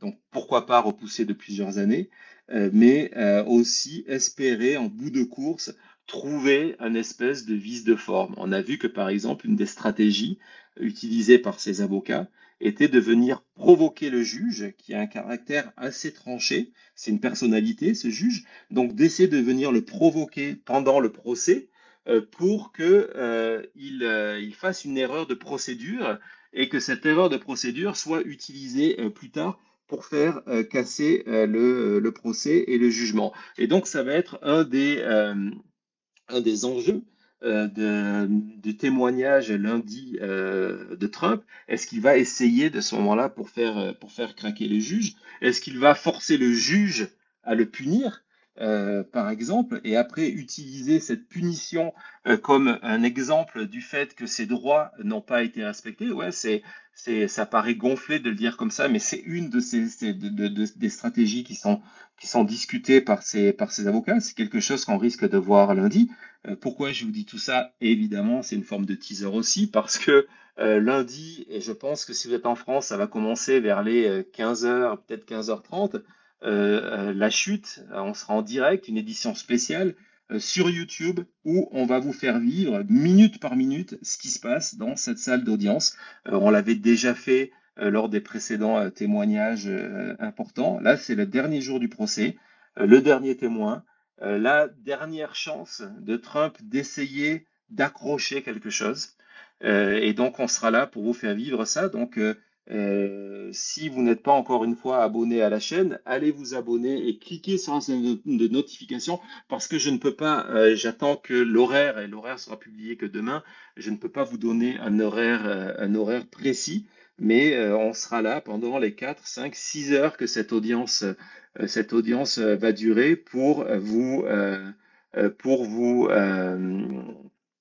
faire vivre ce moment qui est historique à son niveau. Parce que ce qui se joue, voilà, ce qu'on revient, attendez, je vous demande une seconde de pause pour lancer quelque chose sur mon ordinateur. Voilà. Le procès de Trump, c'est quoi ce procès? Parce que je sais aussi, malheureusement, vous allez dire, je me répète, que souvent, euh, il est, euh, il est pris à la légère par les médias francophones ou mal présenté ou mal expliqué. Ce qui s'est passé, c'est qu'il y a eu une enquête. Donc, c'est pas quelque chose qui a débuté maintenant, hein. Vous savez, la thèse de Trump de dire ouais, ouais, tous ces procès, c'est parce que je suis candidat et c'est parce que je suis en tête dans les sondages qu'on fait ça pour m'arrêter. C'est un procès qui a une enquête qui a débuté en 2019. Si le procès se passe que maintenant, c'est parce que Donald Trump a tout fait. Encore une fois, et c'est pareil dans les autres cas, et c'est toujours ce qu'il continue à faire. Il a tout fait pour retarder l'échéance au maximum en faisant toutes les interventions possibles pour retarder le moment du procès. Donc le procès se passe maintenant et donc est sur un système qui a été mis à nu lors du procès d'une manière formidable. C'est aussi à ça que ça sert de suivre un procès au quotidien parce que on a vu les mécanismes des charges retenues par les procureurs. C'est que pour simplifier la chose, encore une fois, en 2000, à la fin des années 2000, début des années 2010, Trump est en train de devenir un paria au niveau de la finance à New York. Il n'arrive plus à obtenir de crédit, ou alors quand on lui propose des crédits, c'est à des taux qui sont exorbitants. Il sort de multiples faillites. avec l'échec de sa compagnie aérienne, de la Trump University, des steaks Trump, du magazine Trump, de son idée de faire une ligue de football américain Trump qui n'a pas fonctionné, les casinos, donc une succession de faillites, une succession d'échecs. Et à ce moment-là, il a un problème d'accès au crédit. Et un jour miracle, Ivanka, sa fille, lui dit que son mari, Jared Kushner, qui, vous le savez, depuis son départ de la Maison-Blanche, gère désormais un fonds d'investissement de 2 milliards de dollars qui lui ont été confiés par l'Arabie Saoudite. Et donc, Jared Kushner a une relation privilégiée avec une banque, la Deutsche Bank, avec le bureau de New York, le bureau qui se sert, qui est en charge des relations commerciales avec les grosses fortunes. Et la Deutsche Bank propose un deal complètement fou à Trump, qui est de lui prêter de l'argent, on parle ici de centaines de millions, pour un taux de crédit de 2%, ce qui n'existe pas sur le marché. C'est très, très faible. Et la Deutsche Bank, en échange, demande que chaque année, Trump maintienne une fortune entre 2,5 et 3 milliards de dollars et que il prouve le maintien de cette fortune, donc c'est la deuxième chose qu'il demande, en communiquant chaque année une liste de son patrimoine. Et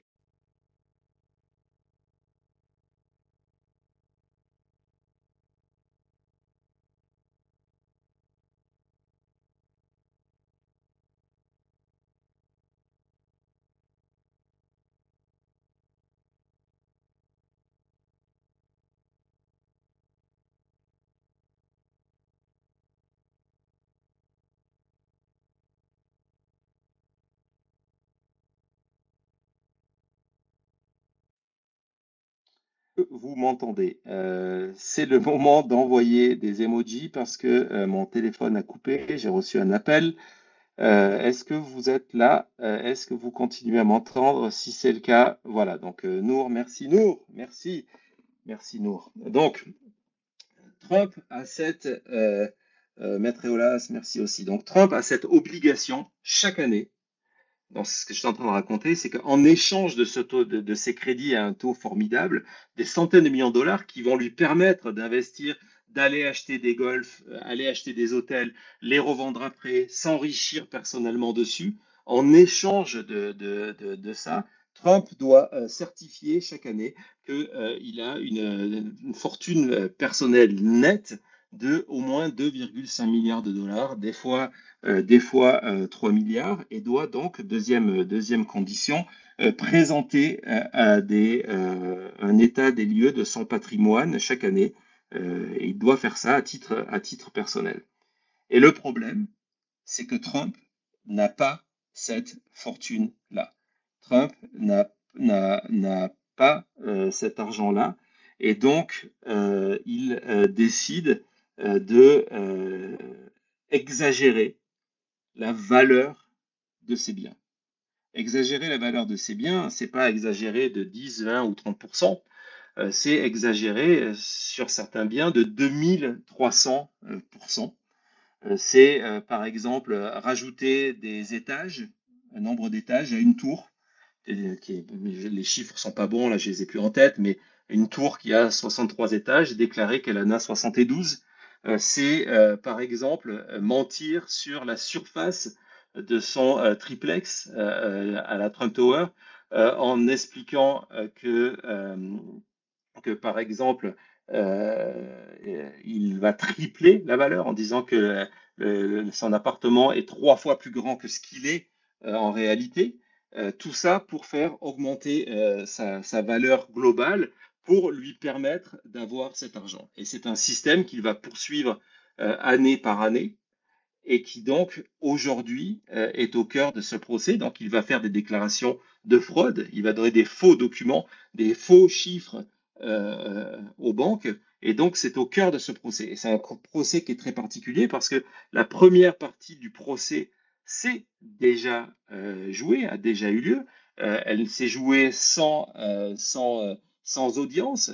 C'était une procédure normale validée par le procureur et validée par les avocats de Trump, où en bout de cette première audience, le magistrat l'a déclaré, lui et ses fils et d'autres dirigeants de la Trump Org, coupable de fraude. Donc Trump est reconnu coupable.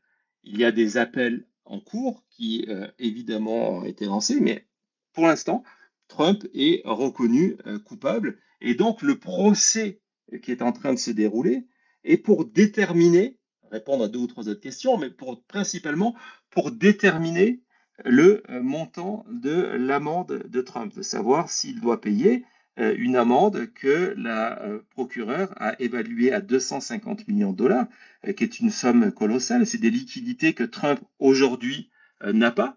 S'il doit payer cet argent-là, il va être obligé de vendre des biens.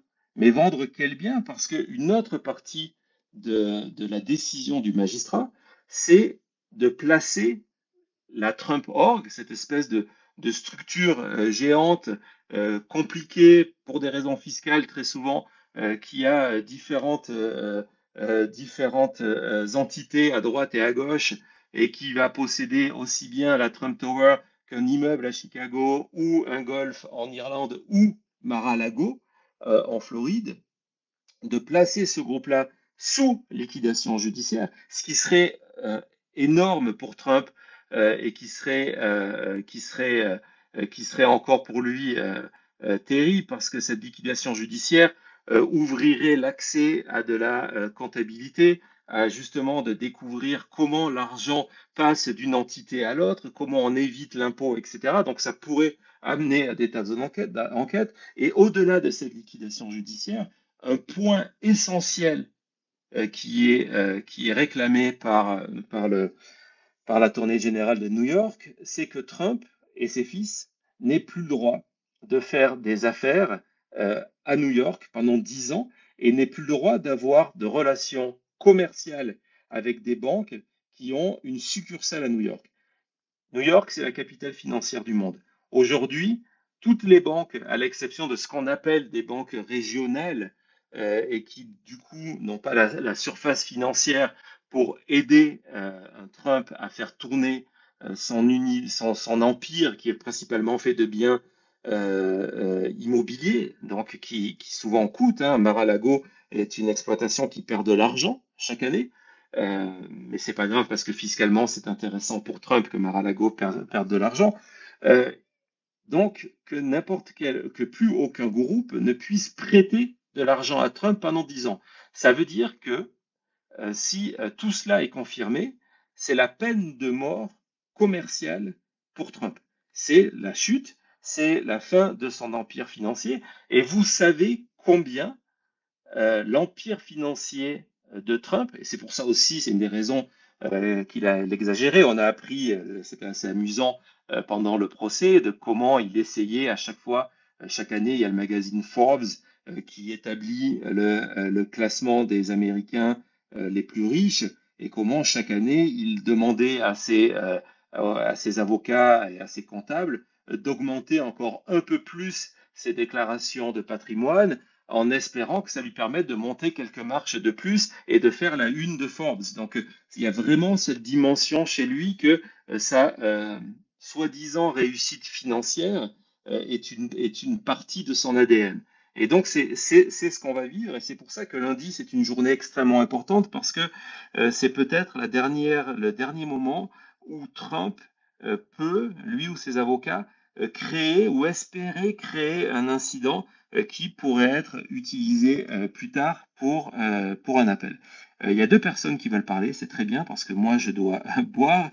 Donc je vais vous donner la parole de Rollement. De Rollement, c'est parti.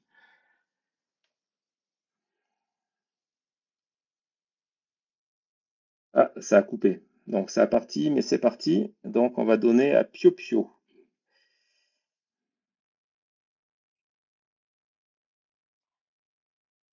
C'est à vous.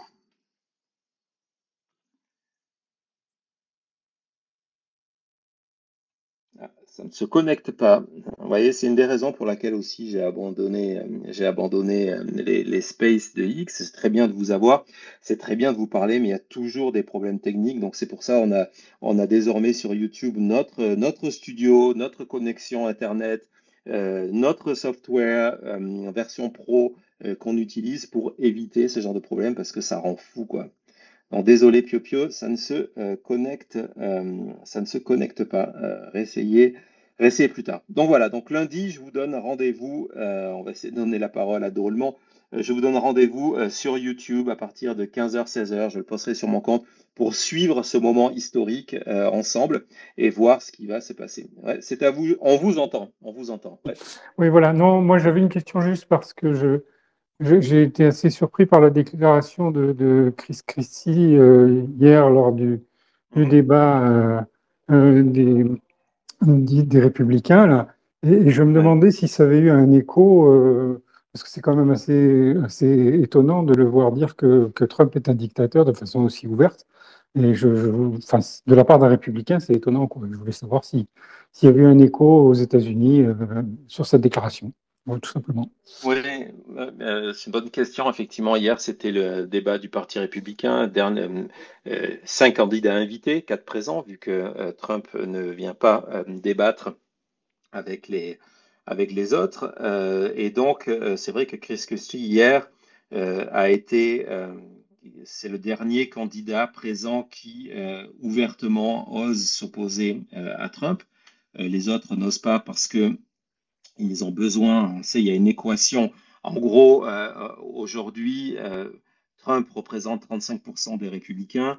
Il y a 40% des électeurs républicains qui sont prêts à voter pour Trump, mais seraient prêts à aller voir quelqu'un d'autre. Donc, il faut aller les séduire. Et donc, ils sont plutôt fidèles à Trump, mais pas au point de voter pour lui. Mais donc, c'est difficile d'attaquer Trump. Et puis après, le reste qui est opposé à Trump. Et aujourd'hui, il n'y a pas un des candidats, que ce soit DeSantis ou que ce soit Nikki Haley, qui arrive à rassembler d'un petit peu dans ces deux catégories, qui pourraient faire bloc face à la base de Trump. Donc, il n'ose pas attaquer Trump. Chris Christie, lui, s'est positionné dès le départ, alors que c'est un ancien proche de Trump. Je vous rappelle qu'en 2020, c'est Chris Christie qui jouait le rôle de Biden lors des préparations du débat présidentiel. Donc, il a aidé Trump à se préparer. Donc, c'est un ancien proche de Trump qui a fait marche arrière depuis, qui est devenu il est extrêmement virulent. Donc, hier, effectivement, lors de ce débat, il a eu ces propos-là. Aujourd'hui, c'est des débats qui fonctionnent peu ou pas, qui intéressent peu les Américains.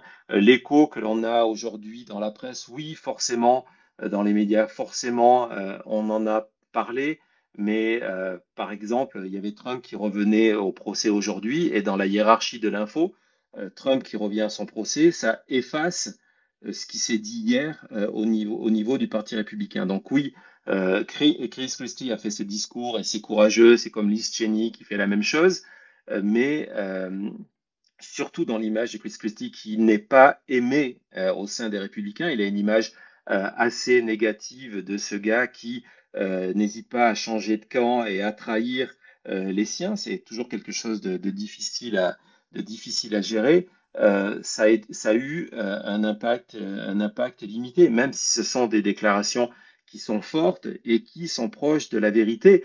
Nous, à la chute, on a fait le 11 octobre dernier. Je sais que les journaux en ont parlé, pas qu'en France, aux États-Unis. On a parlé aux États-Unis et puis du coup, après, on en a parlé en France. Surtout les plans de Trump s'il était réélu. Nous, on l'a fait le 11 octobre en partant du principe que j'ai hésité à faire cette émission. Ça faisait un moment que j'avais travaillé dessus, j'avais enquêté sur tout ce qui était déjà en cours pour ce qui ressemble à la mise en place d'un régime de dictature.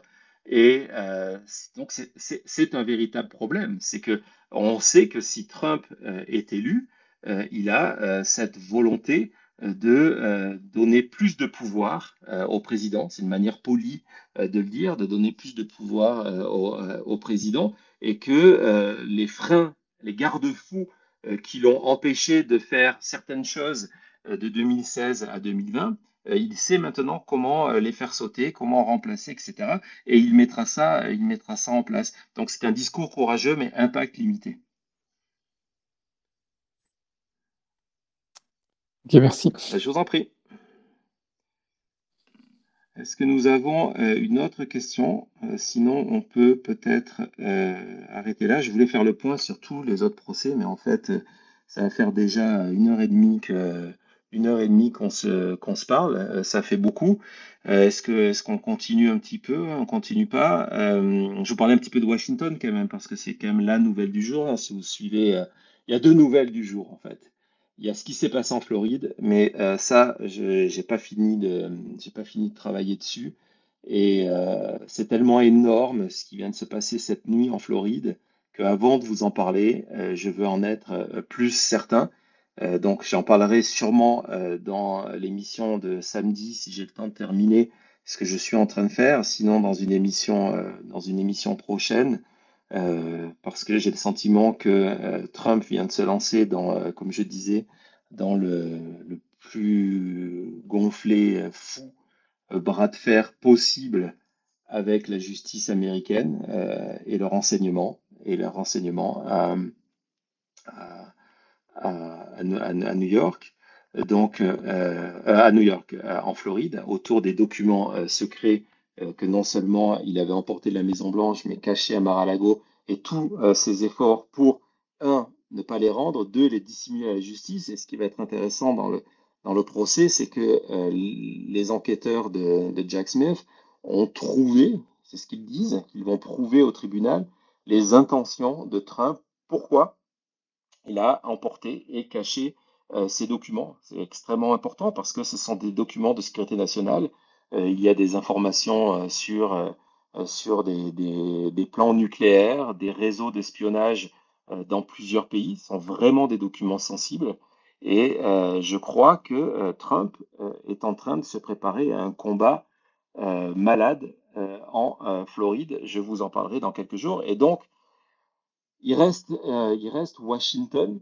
Et à Washington, c'est pareil, hein, c'est une émission que, je suis désolé si je me répète, je vois qu'il y a plusieurs auditeurs de la chute qui sont là.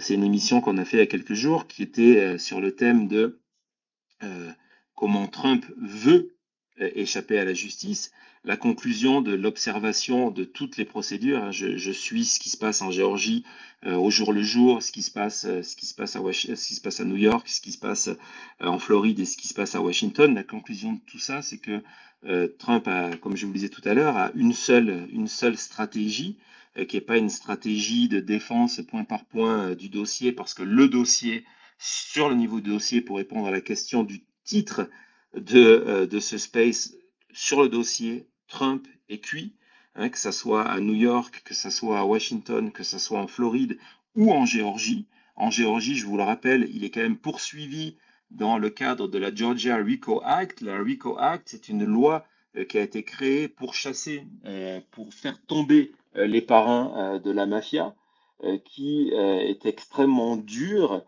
en termes de peine. C'est un minimum de prison de 5 ans, sans possibilité, c'est incompressible, hein, sans possibilité d'appel et de raccourcissement de peine. Donc, et le dossier contre Trump en Géorgie et le fait que désormais ces co-inculpés, il y en a déjà 4, mais il y a d'autres négociations en cours, préfèrent aller négocier une peine plus clémente avec la justice en échange d'un témoignage à charge contre Trump, en Géorgie, Trump est cuit. Donc ça, c'est la réalité judiciaire. En termes de dossier, Trump est cuit. Et donc sa seule option dans tous ces procès est la même, est de repousser après l'élection présidentielle. En espérant donc, comme je le disais en début, je me répète pour celles et ceux qui viennent d'arriver, en espérant s'il devient président des États-Unis, s'il est élu, hein, c'est le grand si, s'il est élu, s'il devient président des États-Unis, c'est d'arrêter les procédures en cours au niveau fédéral. Donc le procès sur le 6 janvier, le procès sur les documents de Mar-a-Lago, de demander au département de la justice qui sera sous son autorité du coup de cesser la procédure, donc de retirer leur plainte. C'est d'une simplicité quasiment enfantine, il pourra le faire. Et l'autre chose, si la Géorgie est dans un cas différent parce qu'il est jugé au niveau de l'État, donc le président des États-Unis, le président ne peut pas agir quand ce n'est pas fédéral, donc il ne peut pas à la fois se gracier, même si le concept d'autogrâce n'existe pas dans le droit américain, mais si c'était nécessaire, je vous assure que Trump trouverait les manières de le faire s'il est réélu, mais il ne peut pas au niveau de la Géorgie. Mais par contre, il y a aujourd'hui, et c'est là ce qui est extrêmement intéressant, c'est qu'il y a une utilisation perverse de la loi, perverse dans le sens qu'il utilise chaque fois la loi que lorsque elle lui apporte un bénéfice. Il ne le fait pas lorsque elle le contraint à suivre des règles. Et donc, il y a aujourd'hui dans le droit américain ce qu'on appelle la supremacy clause, qui fait qu'on ne peut pas empêcher un président d'exercer son pouvoir de président. En gros, ça veut dire quoi? C'est que s'il était condamné s'il y avait un procès par exemple, ou s'il était condamné en Géorgie après l'élection et qu'il soit président, il dirait ben non, c'est pas possible, je dois exercer mon pouvoir.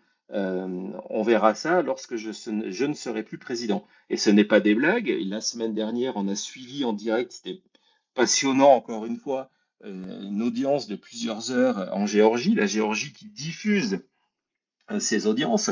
Donc moi ce que je fais, c'est que sur la chute, on vous diffuse ces moments-là en direct et je traduis et je donne le concept, etc. Je réponds à vos questions. Et donc on a eu ce moment. C'est un petit clip de 1 minute qu'on a repassé hier et qu'on repassera très certainement, où son avocat, sur question du juge, est obligé de reconnaître devant la cour que c'est la stratégie de Trump.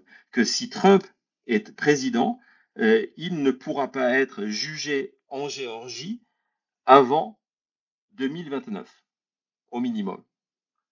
Encore une fois, je ne suis même pas persuadé que Trump veuille partir de la Maison-Blanche une fois que il y sera.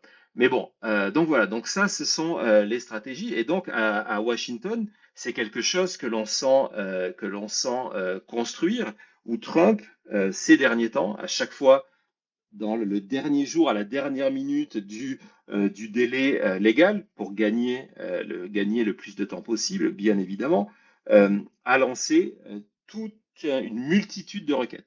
Il n'a pas demandé que son procès soit annulé pour une raison, mais pour différentes raisons. J'explique que les avocats américains appellent ça la stratégie. Il y a deux termes, c'est soit on part phishing, donc c'est une phishing expedition, c'est-à-dire on va à la pêche, on balance sa ligne et on espère qu'il y a quelque chose qui mord, ou on appelle ça aussi la stratégie du spaghetti. On balance un spaghetti sur le mur et on voit s'il colle ou pas. Et donc, les requêtes de Trump, c'est exactement ça.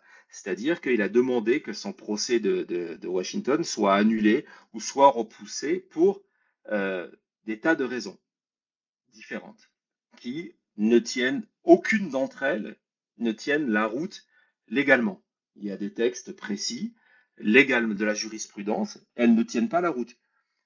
Il le sait, ses avocats le savent. Mais l'idée, et c'est ce qui vient de se passer aujourd'hui à Washington, c'est qu'une fois que la magistrate a rejeté, comme elle doit le faire, elle a rejeté ses demandes d'annulation du procès, il se lance dans une procédure d'appel. Pourquoi il se lance dans une procédure d'appel? Parce que ces appels s'accompagnent, sauf exception, mais vont s'accompagner, c'est certain dans le cas de Trump, d'une suspension automatique du calendrier de la procédure.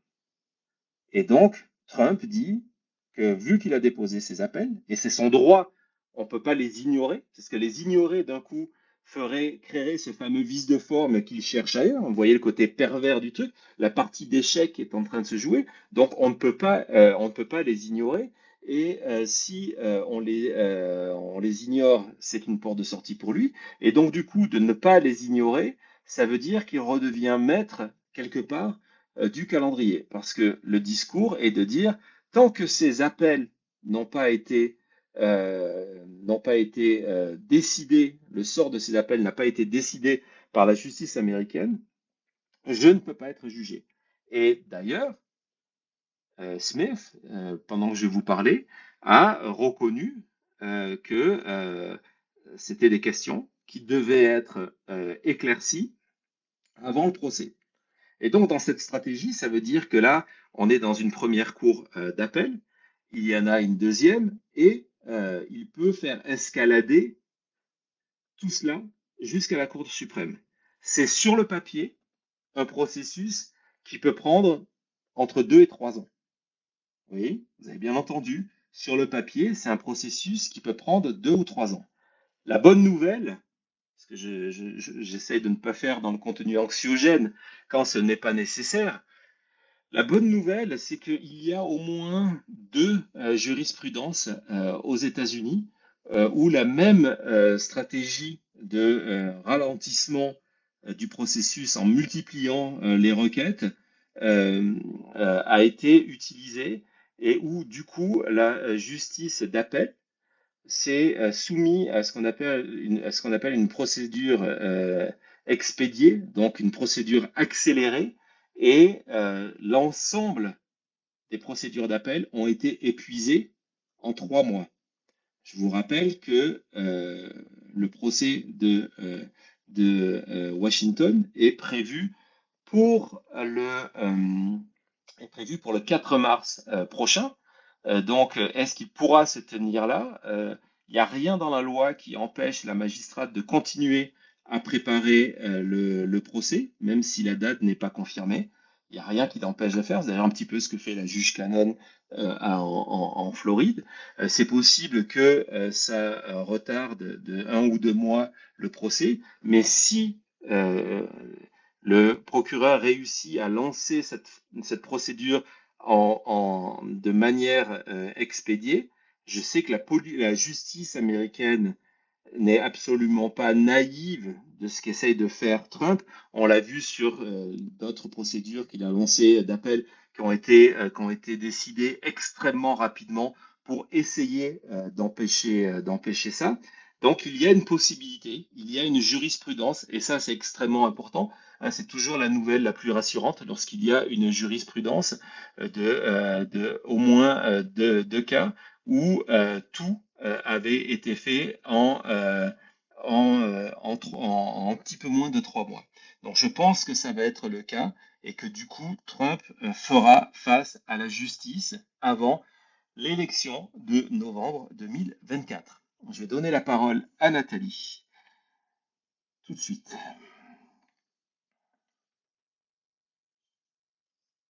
C'est à vous, Nathalie. Bonjour à tous. J'ai deux questions.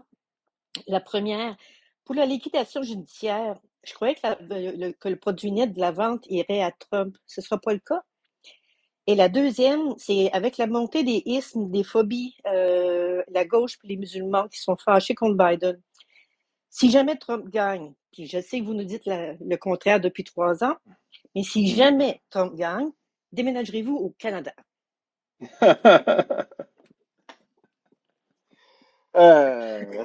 vais commencer. Merci Nathalie. Je vais commencer par la troisième. Je vais couper voilà, votre micro parfait pendant que je parle, sinon il y a un écho qui est désagréable. Est-ce que je vais déménager au Canada? Ça a failli se faire à un moment, mais je pense que non. Je pense que j'ai une responsabilité au-delà de mon travail que je fais vers la communauté francophone. J'ai une vie aux États-Unis, j'ai un enfant qui est né ici, j'ai la double citoyenneté. Euh, j'ai une responsabilité de citoyen à résister. Donc, je résisterai, donc je resterai là et je ferai ce que je peux faire à mon niveau pour empêcher, même si ce ne sera pas grand-chose, mais tout ce qui est possible de faire dans le cadre légal, d'aider financièrement certaines causes, c'est quelque chose que je ferai. Donc voilà, ça c'est pour la première question. La deuxième partie c'est un long sujet sur le vote musulman et sur le vote musulman et Biden et etc. Et c'est comment dire euh, une source d'erreur, d'interprétation et souvent à mon avis, de forme de fainéantise de la part des médias. J'ai lu plusieurs papiers francophones et francophones, donc français et québécois, sur cette situation-là, qui en fait résume de manière malhabile ce qui s'est écrit aux États-Unis, qui n'était pas forcément, pas forcément exact, qui ignore des données de data qui sont extrêmement importantes. Je vais vous expliquer ça et qui en plus souvent infusent dans leur analyse d'une situation américaine leur prisme de pensée politique, que ce soit au Canada, Québec ou que ce soit en France. C'est-à-dire que il y a une manière de raconter, je m'en suis rendu compte, lorsque on a des comptes Internet qui parlent des États-Unis d'Amérique, mais qui sont des comptes plutôt d'extrême gauche, on se rend compte de la manière dont ils vont traiter cette information et via ce prisme-là. Donc il y a tout et n'importe quoi qui est raconté. Aujourd'hui, cette espèce de... Et en plus de ça, il y a ce mélange de penser que ce que l'on voit sur les réseaux sociaux, hein, on se fait avoir à chaque élection, c'est la vie. Que, ah mais oui, mais tu comprends, moi je suis 10 personnes sur TikTok qui ont fait des stories en expliquant que il ne voterait pas il ne voterait pas pour Biden par rapport à Gaza et tout ça. Et ce que je veux dire, c'est pas un commentaire sur ce qui se passe en Israël et ce qui se passe en Palestine. Moi, je vous parle des États-Unis. Moi, ma seule expertise, elle est là. Je refuse de me lancer dans des discussions sur lesquelles je n'ai pas non seulement une expertise, mais un regard propre basé sur cette expertise. Je ne l'ai pas sur Gaza, je ne l'ai pas sur Israël. J'ai des opinions personnelles, mais ce n'est pas ma position de vous donner mes opinions personnelles.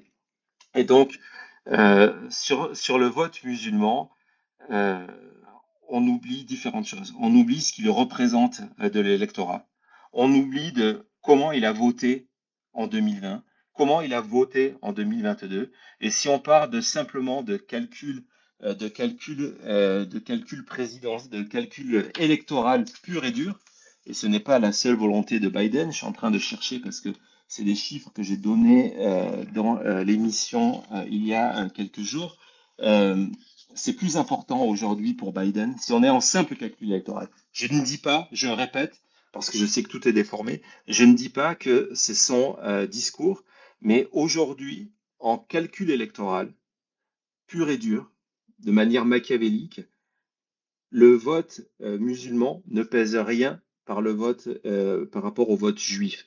Il y a, en termes de chiffres, je ne parle pas de valeur, encore une fois, je suis extrêmement prudent sur ces sujets-là. Aux États-Unis, on peut savoir qui vote comment, qui vote où, l'ethnicité, la religion, etc., etc. Et lorsqu'on regarde, c'est un exemple que je cite souvent, que j'ai cité plusieurs fois, je viens de retrouver les chiffres à mesure que je vous parlais, j'ai cité dans une ou deux émissions de La Chute, lorsqu'on prend les élections de 2020, par exemple, dans trois États clés. Ah, vous le savez tous ici, je ne vais pas vous rappeler c'est quoi le concept de l'État clé. Ce sont ces 6 États où l'élection va se jouer. Les autres États, ben, malheureusement, avec ce système des grands électeurs, leur vote ne sert à rien. Et c'est pour ça qu'on a des situations comme en 2016 où Trump perd l'élection au niveau du vote général mais le gagne au niveau des grands électeurs. Et donc, il y a 6 États qui vont décider le prochain président des États-Unis. Et lorsqu'on regarde les chiffres, je vais vous parler de 3 États qui sont la Pennsylvanie, l'Arizona et la Géorgie. La Géorgie dont tout le monde parle. Lorsque on regarde l'écart présidentiel entre Biden et Trump. En Pennsylvanie, en 2020, Biden a gagné de 70 000 voix. Le vote de la communauté juive en Pennsylvanie, c'est 434 000 électeurs. Donc l'intérêt de Biden, évidemment, si on parle de simple calcul, et je ne dis pas que c'est sa motivation, et c'est pour ça que je dis, nous, il ne faut pas non plus le côté anxiogène, mon Dieu, le vote musulman va voter et permettre à Trump de gagner, parce que dans la réalité, dans ces États clés, le vote le plus important, c'est le vote juif. C'est 434 000 électeurs, le vote juif, quand il y a eu une différence de 70 000. Lorsqu'on va en Arizona, où Biden a gagné de 11 000 voix de 11 000 voix, le vote juif représente 123 000 électeurs. Donc encore une fois, c'est un vote qui va soutenir Biden, donc qui efface n'importe quel TikTok de la planète. Et lorsque on regarde la Géorgie, où la victoire s'est jouée à moins de 12 000 voix, on a un vote juif de 141 000 voix. Donc aujourd'hui, la priorité électorale, elle pourrait être là. Le vote musulman, lorsqu'on regarde la data de ces dernières années, il y a une partie importante du vote musulman qui vote déjà républicain. Hein, c'est pas un vote acquis à 100% à la cause démocrate. Et donc, si même dans l'absolu, Biden perdait la totalité de ce vote-là, auquel je ne pense pas, n'oublions pas quand même, c'est l'anniversaire aujourd'hui, ça fait 6 ans aujourd'hui que Trump avait installé son Muslim ban et qu'il a annoncé lors de sa campagne, qu'il a annoncé ça il y a 3 jours, que lorsqu'il était réélu, il le remettra en place de manière encore plus difficile pour empêcher aux musulmans de venir aux États-Unis. Donc, je ne vois pas un scénario où la totalité des musulmans irait voter pour Trump. Mais lorsque on regarde ces chiffres-là, ce que ça représente en proportion est tellement peu que ça ne fait pas de différence. Et surtout dans les États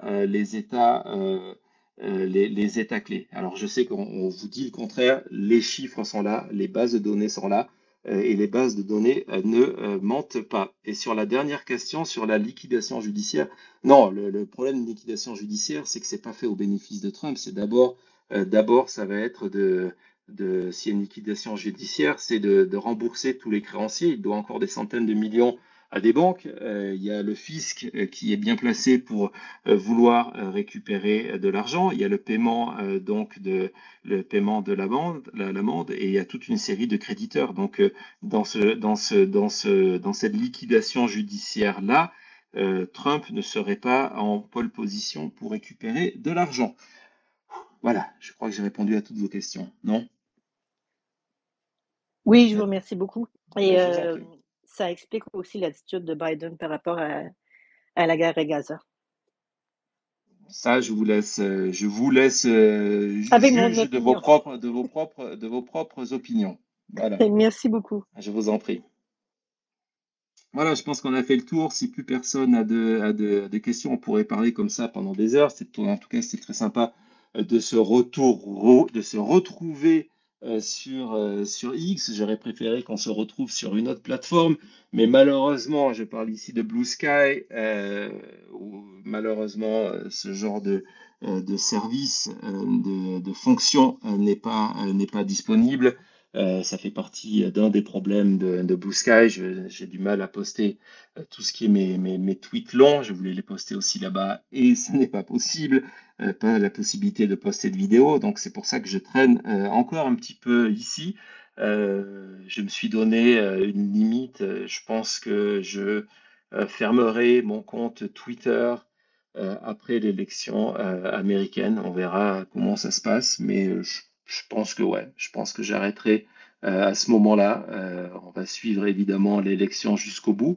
On verra jusqu'à quand elle va durer, si c'est quelque chose qui va être terminé dans la première semaine du mois de novembre, ou si on repart encore une fois sur une procédure extrêmement longue qui fait qu'on ne pourra pas avoir de certitude absolue jusqu'au mois de janvier, on voit en tout cas jusqu'à la mi-décembre, qui sont des dates légales extrêmement importantes.